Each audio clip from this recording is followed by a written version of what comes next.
Case, thank you so much for coming and being on the podcast. Of course. Thanks for having me. Yeah, I was just telling you before we officially started recording that I love your work. I love your essence. And I've definitely screenshotted things and shared things. So thank you for being consistently beautiful and putting such Oh, good in the world. thank you. That means a lot. Thank you. Thank you for supporting the mission. It's a really beautiful mission. Speaking of the mission, you have a book coming out in about a month, and I want to talk about that book. And I also want to give people a little bit of a background and a little context of like how you got into this mindfulness space, why this became your passion. So tell us a little bit about that journey. For sure. Yeah, I think I could probably summarize it in 2 minutes. So age context wise, I'm 37. I had a whole career in advertising technology sales for about 12 years from Chicago. And during that time I really liked who I had become, like as a career driven man. Like I very much identified by that mission, right? Get promoted, make money, be a leader, find stability in Sure. your career. And it was Yeah. great. Um, and I did well for myself. I started as an account executive, worked my way up to regional vice president, and I was definitely successful. At a certain point, though, when I was 29, it was one of those things where I was like, man, I feel so confident in my career. I know what to do. There's a blueprint. Just keep following this and you'll be good. But everywhere else, I did not feel like I knew myself in any sense. As a friend, as a partner, as a son, as a brother, as a human, as a soul, as a creative person, felt very lost. So, in a very kind of meta way, given that I do this for a living now, I started my podcast as an attempt to know myself. I didn't have I love guests or that. anything because I didn't want to just repeat what other people said. I was like, I need to like I need to know myself. This is crazy. Like how do you not know yourself you're almost 30? So that was literally how the whole journey began. I would just hop on this podcast for 15 to 20 minutes and I would take a feeling, I would take an emotion, I would take a question, I would take a frustration and anxiety, and I would just literally beat it up with logic and vulnerability till I had what I thought would, words and expressions behind it where I could say, okay, here's my source of truth. Here's what I believe. And to be honest, the rest is history because very much so realized what I was doing, which is practicing a very practical form of mindfulness. I would then start to write down these things on the internet, created some books, and the rest is history in that sense. So I'll leave it there. But that First of all, that was the A to Z. that's a really cool concept. It's a really cool concept, and I don't think I've ever heard of anyone doing anything like that. But it's really powerful, and it's beautiful how your intention created this effect. That your intention to really have this personal transformation led to the transformation of so many other people as well, and that's such a blessing.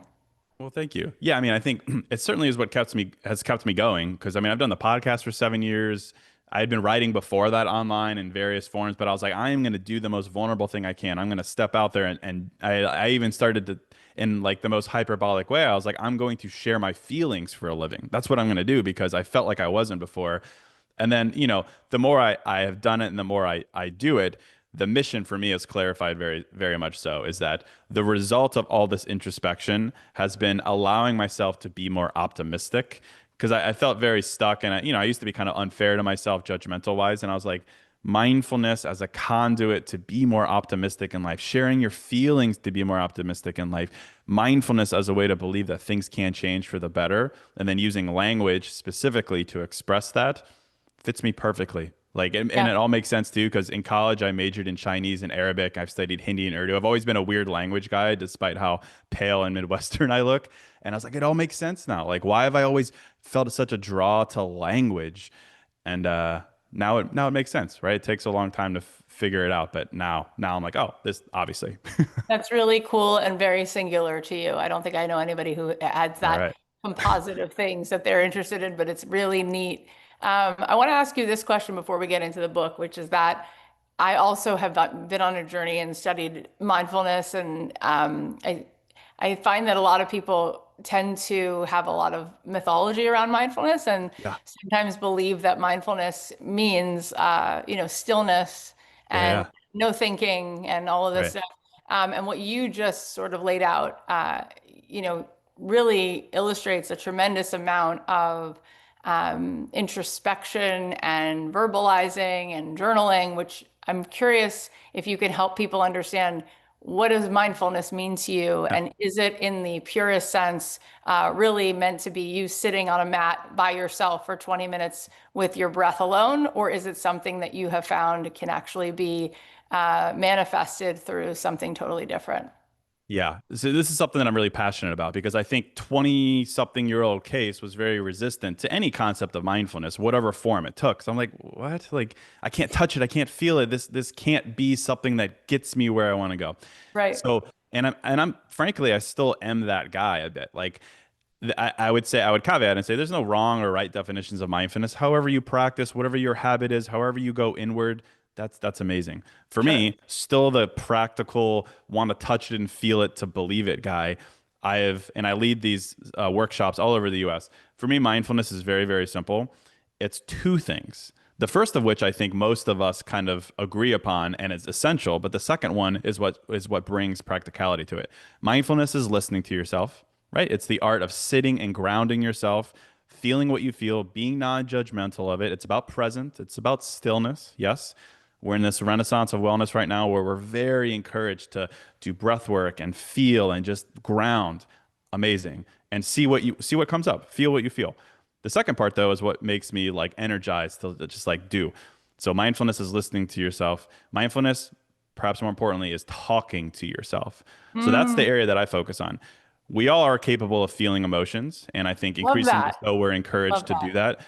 But we're not so much encouraged to think about, okay, I feel all these things. How do I speak back to myself about them? What are the words that I use? And specifically, how can I honor the emotion but not affix permanence to it? How can I say, I feel, for instance, anxious, but, and then to be able to complete that sentence is everything in life. And that's where I come in. So like all my work, when I think of mindfulness, I think of emotional vocabulary.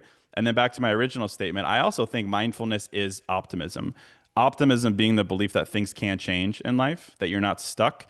The only way for you to believe that is the way you speak to yourself about the world around you. So that's my answer. Oh my gosh. First of all, I said I love that twice because I've never ever heard anyone say that piece about speaking back to yourself. And that is very cool and very powerful. Um, because really, when you're speaking back to yourself, it's really the you of you that's speaking to you, right?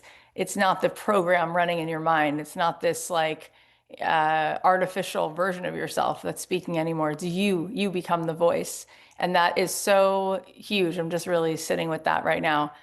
The other thing I just want to unpack because you just said it. I think that's really bold what you just said. When you talked about mindfulness being optimism, I've spent time with John Kabat-Zinn and I've spent time in a lot of meditation circles, and I find that one of the ideas that seems to come through is that there really is just this umbrella of equanimity, right? And that equanimity is being with what is, and it's not necessarily geared toward optimism. It's not necessarily geared toward reaching for this more positive agenda, let's say. But I actually deeply agree with you. I'm Jewish. I've studied Jewish wisdom. I spent 3 years in Jerusalem studying Kabbalah, and like the foundational idea is that the feeling, and I'm going to try to translate this from the Hebrew, but the feeling of being in a situation where you have a happy heart is what is going to allow you to open up to the quantum field, right? Because it's going to allow you to perceive that the only certainty you can have is that everything is working out for you, right? And so Mm, that is mm. totally optimistic. And Yeah. without that, you're not really able to access the full vantage point of how expansive, how infinite, how abundant God is, and all of that. So that's definitely a left turn from what you said. However, I've always found that to be really interesting. And I actually do love the concept of equanimity. I really do love the concept that we Yeah. don't need to choose that feeling good over feeling bad is and that there's no hierarchy to that. And yet, I feel like it can sometimes be a missed opportunity to not create the conditions for which optimism can expand. And I do think what you said I is like that. is bold. I don't know that everyone in the mindfulness community signs off on that. So I'm just curious. Sure.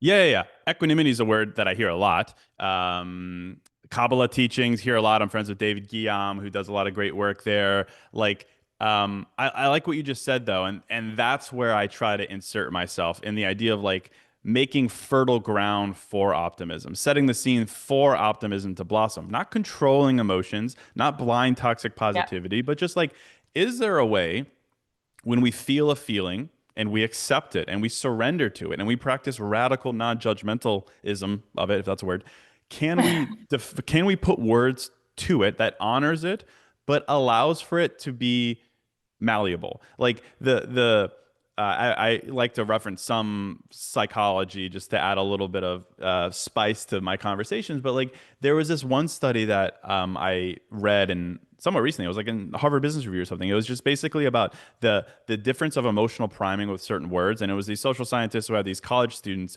one by one go into a room, do a task, and then afterwards they asked them some questions about their emotional state. The task was irrelevant. They just needed to go in a room, do a task, and afterwards they did it. But they had two different groups. The first group, they said, one by one, you're going to go into this room, you're going to be isolated in there, you're going to do the task, we're going to ask you some questions. Second group, they said, you're going to go into this room one by one, you're going to have some me time to do a task. Afterwards, we're going to ask you some questions. So it was the difference of vocabulary priming between saying you're isolated and saying you're having me time. And obviously, you could see where it went, right? The me time group overwhelmingly just showed more positivity afterwards. It was just the priming of saying you're isolated versus me time. The difference between, saying you're stuck and you're transitioning. The difference between saying you're nervous and Huge. you're It's excited, right? huge. And it's Yeah. very, very, very, very simple stuff. I'm not Yeah. saying this is like going to change your life.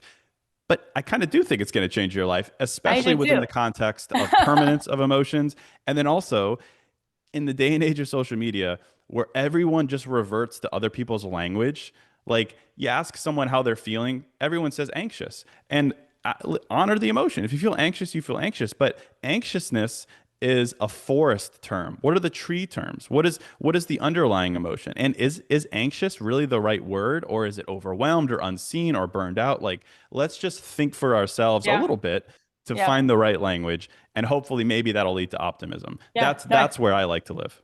I I love that very much, and it also really correlates to Angela Duckworth's whole, all of the Yes, research that she found, which it's is great. that the most successful people are gritty, and the one thing that corroborates with grittiness is optimism, which is really interesting, right? Like, in order for you to become the Einstein version of yourself, the thing you need is optimism in order to be gritty, right? And no matter what it is that you're trying to figure out, you have to Yes, have that capacity to say, I know that it's here. Why would you keep making free throws if you don't have the optimism to believe that you can become right. the superpower that you are? So I Yeah, do think that what you and I are saying is a little bit, it's a little bit of a bolder, it's a little bit of a derivative from what classic mindfulness is. yes, But I actually think that's why you're here. And maybe that's why I'm here. And obviously we do different things, but that yeah, one piece, I think the world really needs that and needs to harvest that inside of themselves, yeah. right? Maybe it's Um, our powers combined between the two of us. I mean, yeah, that definitions and expectations and the history of different practices, like, I think we're all here to add something unique to it or a slight deviation. I mean, if anything, like a lot of my work on mindfulness and optimism is rooted in introspection and reflection, specifically for the idea that optimism isn't always forward facing. A lot of it's past facing, gathering receipts of your potential, receipts of your ability to evolve and survive and thrive. And I think in this day and age, with social media and just general angst and turmoil, yeah. we don't give ourselves credit for the things that we've exceeded and survived in the past. And we use that to just give us resilience. So I think there's so many different angles that I like to take. But for me, it leads to one thing, and it leads to optimism. And I think we could all benefit from it in whatever format we take. So for me, that's a red pen. I like to write it down. I think there's a special mind body connection when you write it down. And that's what I'll continue doing. So Okay, I love that. And I love your red pen. And I've definitely screenshotted many things you wrote thank with you. that pen. And you have really cool handwriting too.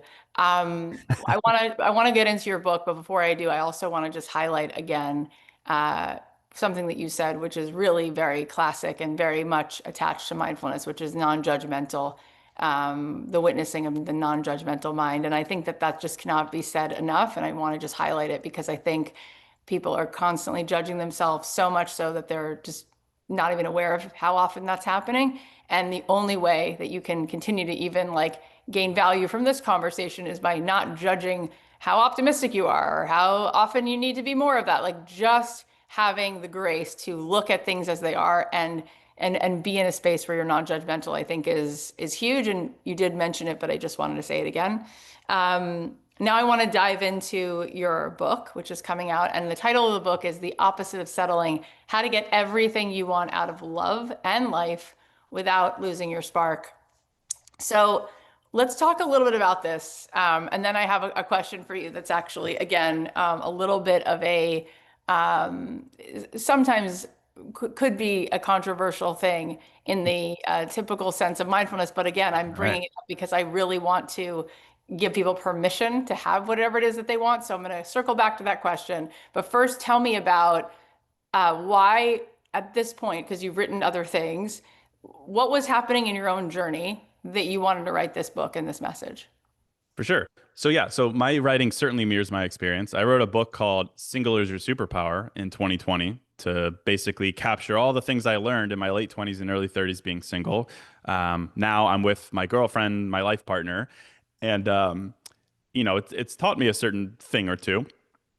10 chapters worth, I would say, around the idea of the energy of relationships, the purpose of a relationship. The context being, kind of alluding to what we've also been talking about, is that there's so much gloom and doom and angst and negativity around dating and love that I think a So lot of much. us, so much, a lot of us have lost the plot. Why? Why?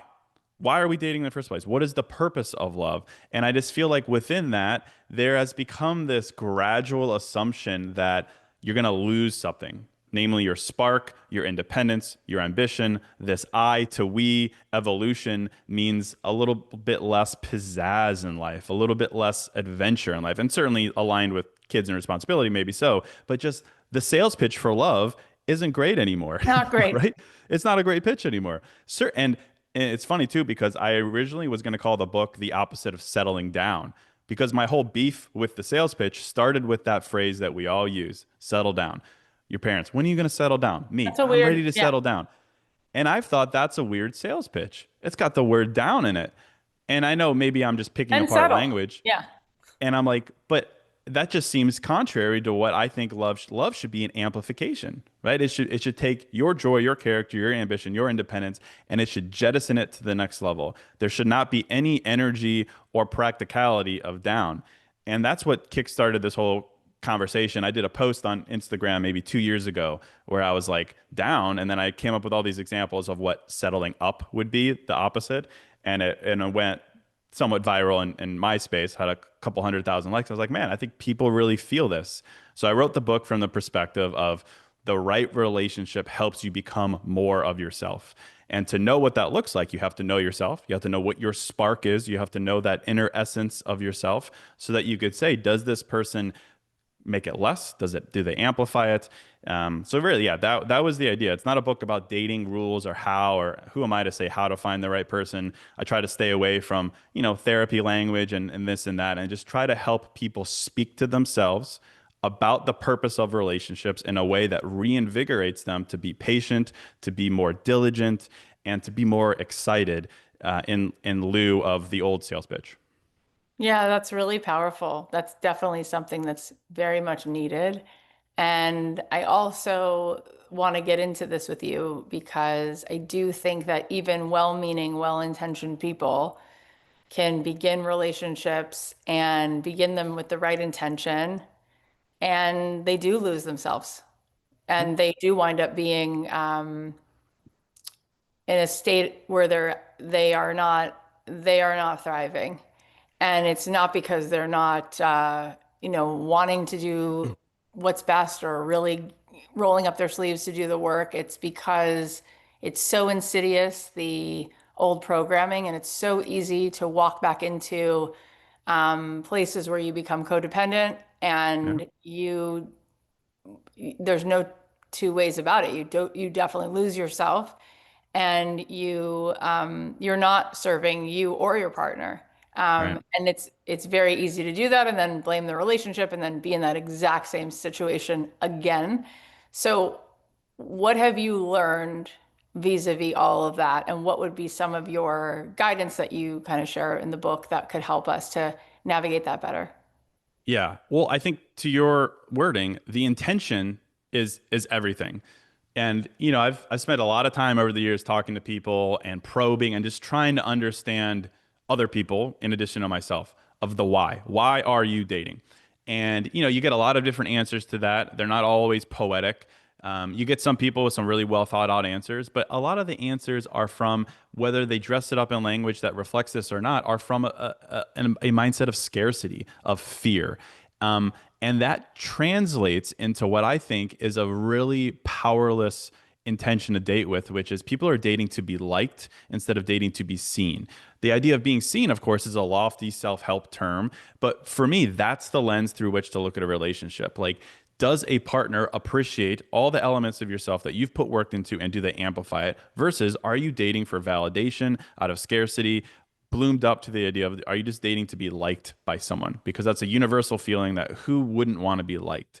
And I think starting there and putting language behind why and because, like, I even reference some just like pop psychology in the book from Ellen Langer, the Xerox experiment, the idea of like, when we speak to other people to get them to do what we want, we speak to them through the lens of, will you do this because? And we give them a why.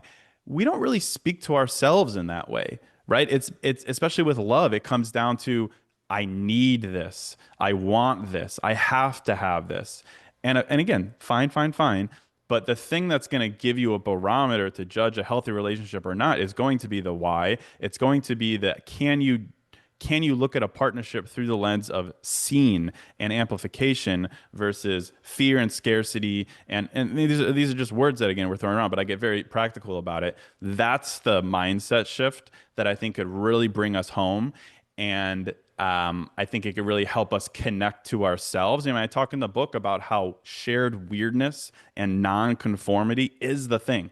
But if you're dating to be liked, that's not on the table for you anymore. Yeah. You're 100% going to hide it. So it's all those things combined. But I think to your point, it starts with the intention. And if you're not starting from that intention, it's very easy to lose yourself and get lost and look back and open your eyes and be like, wow, I spent a year with that, or accepting this, that, or the other.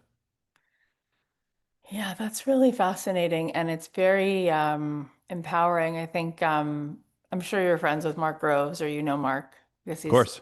yeah, Yes.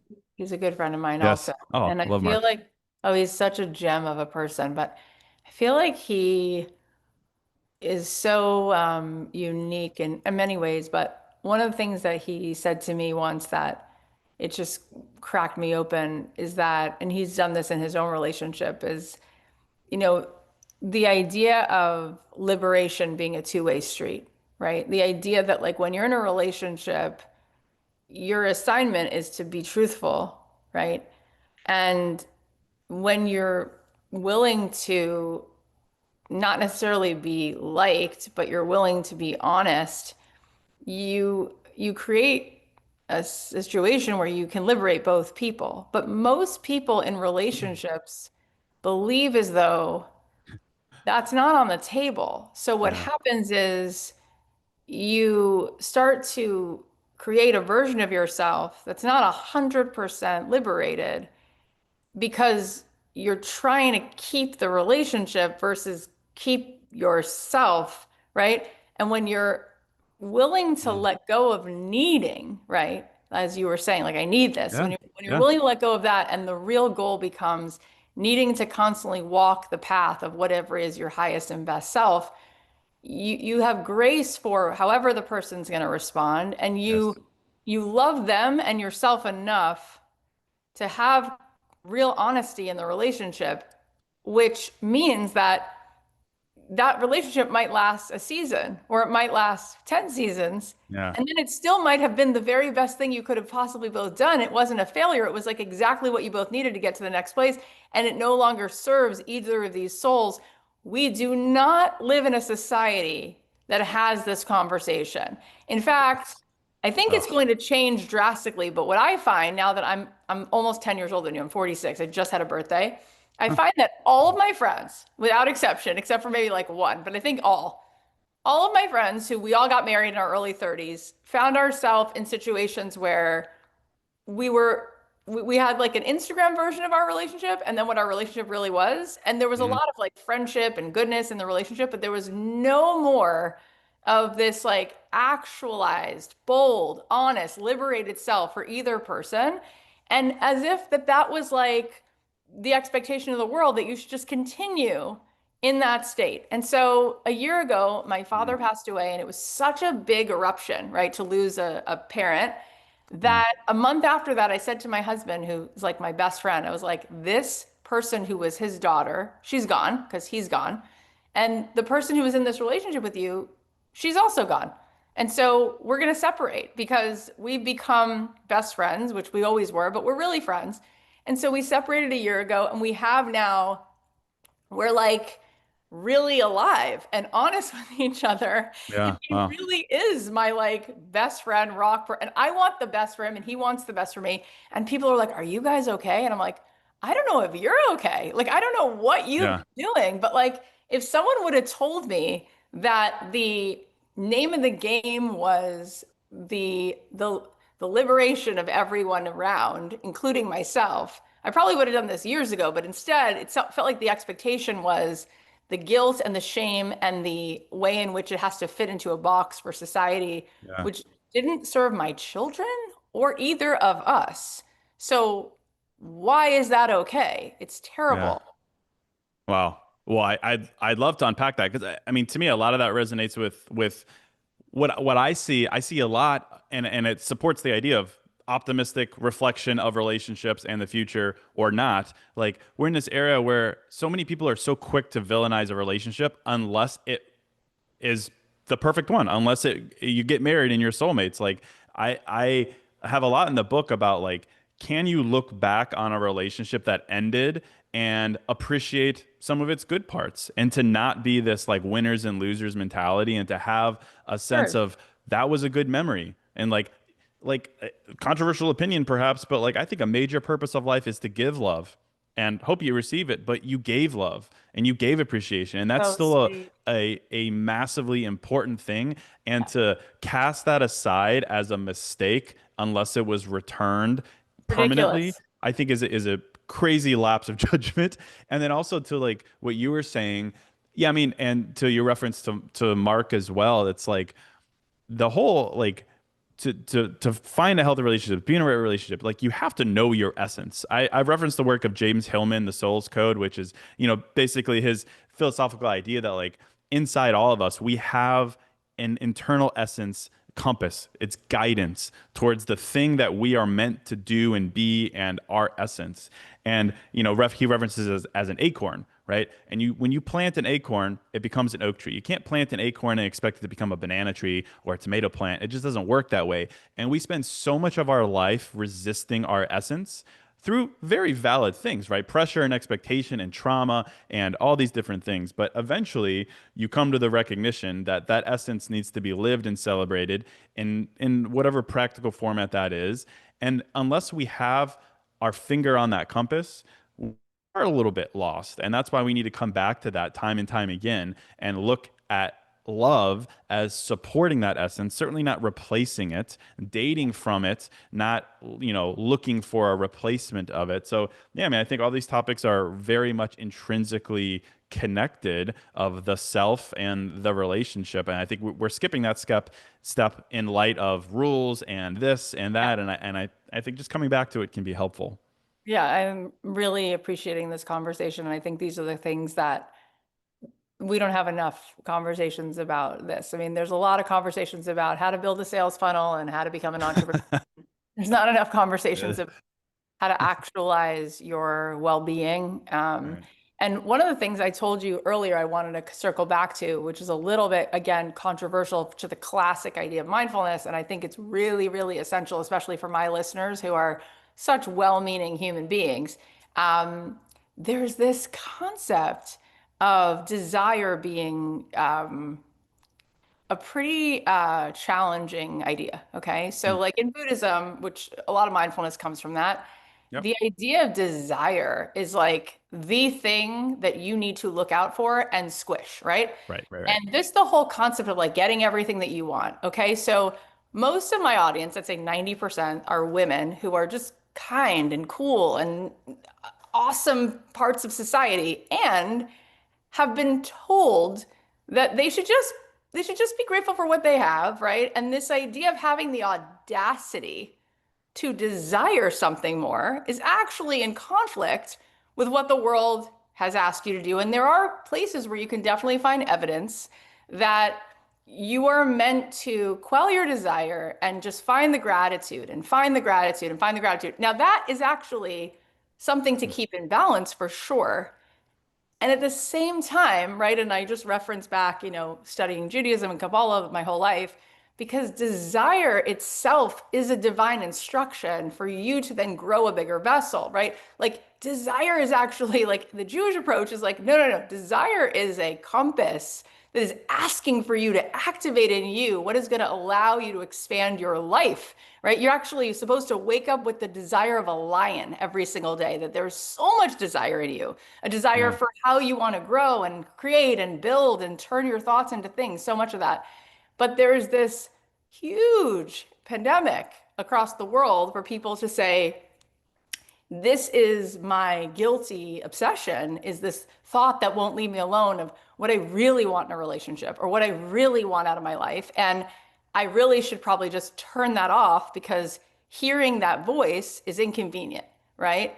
And I Yeah. think for a lot of people, it makes it hard to juggle the two concepts of like, do I just accept that whatever's happening in the relationship, and this is where a lot of women come out on this, is like, is it me? Should I just, right? And so just to reference Mark again, he's like, I love this line. He goes, it's not what's wrong with you when you want to change something that's happening in the relationship. It's actually what's right with you as as the person who's awake and seeing something. It's what's right with you that lets you know that this isn't okay and you do need things to shift or you do want to ask for something bigger than what has been.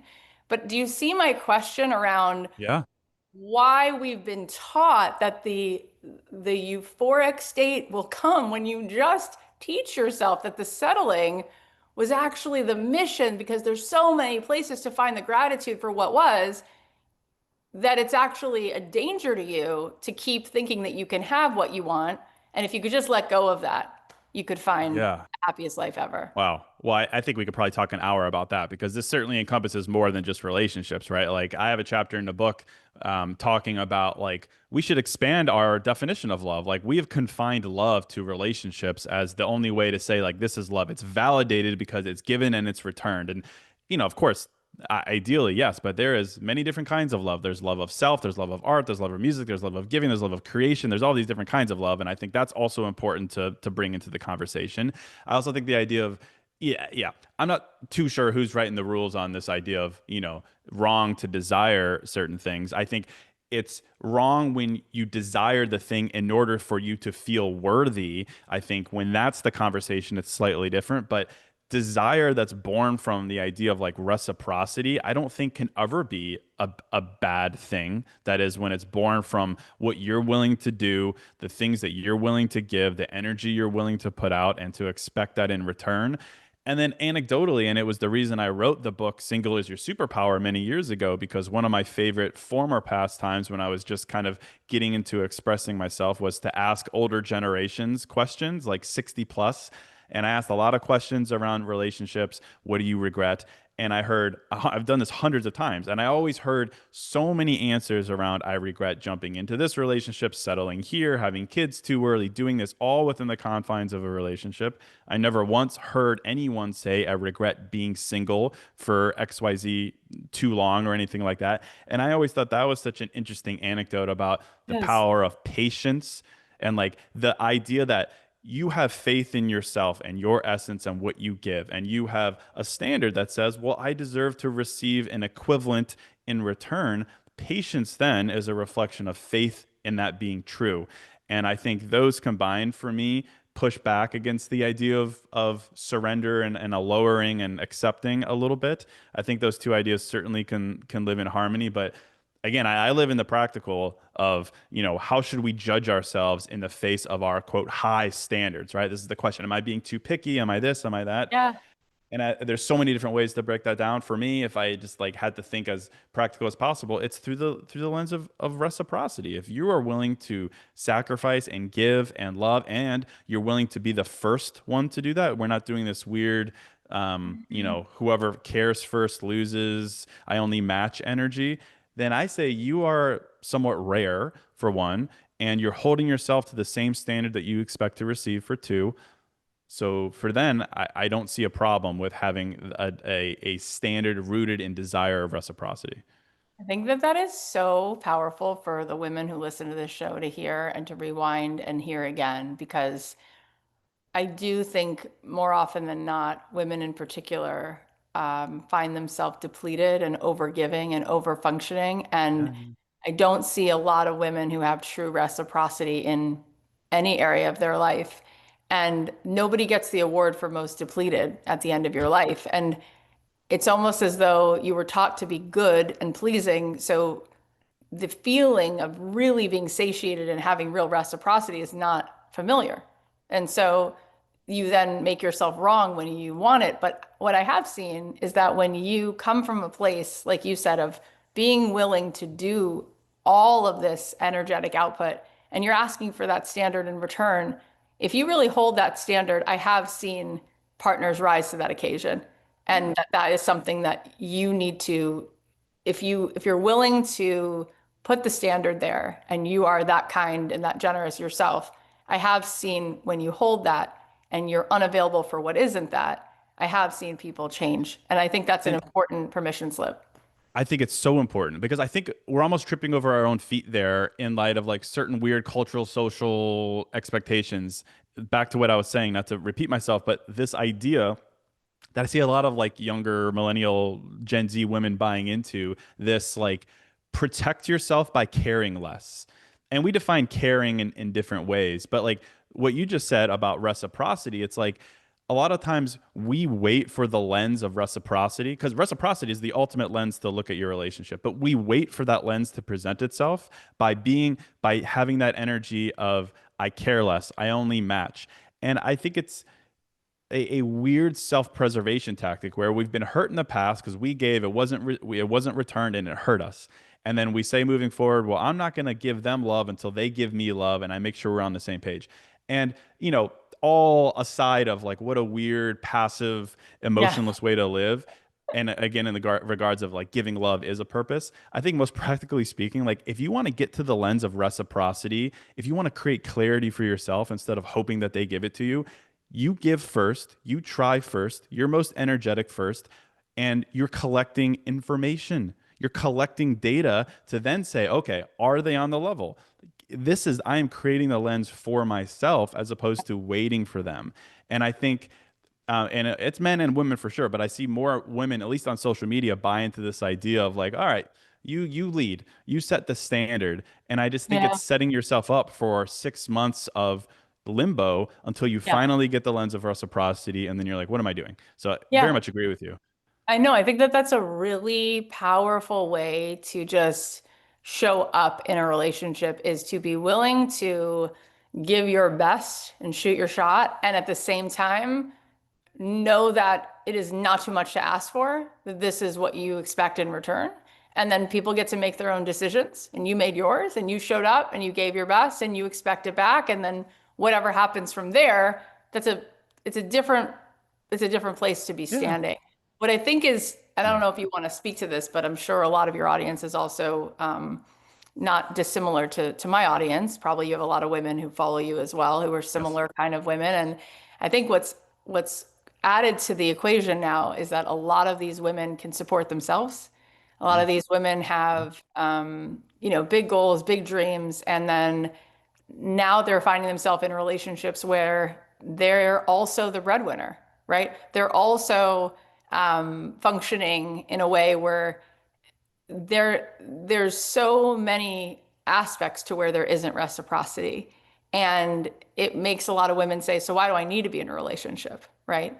And that's pretty, that's a little bit of dangerous territory. Like we're seeing more than ever, women are choosing to be single because they are able to provide so much of their own energetic and financial well-being, right? And so there's this idea that like, why would I even, connect myself that Yeah. way in a relationship? I'm just curious Yeah. your thoughts on that. Yeah. Well, I think there's a lot there, and it's really throwing gender dynamics on its head, and history and expectation and tradition. I mean, I think the biggest thing is, and again, I cannot speak for women, and I would never dare to, but there seems to be a shift of like the role that a man in, cis, relationships that is evolving. That is like love is no longer a fix or a cure. It is a complement. It is an amplification. And that's a big radical social change, certainly in light of like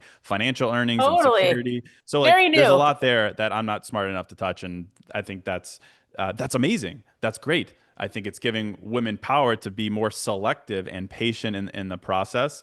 But I think that's the answer that men and women alike need to circle. If the purpose of a relationship is no longer financial security and Yeah. safety, then what is it? Yeah. And I think that's what the book is about. That is, we need to come back to the existential, energetic, excitingness of a relationship.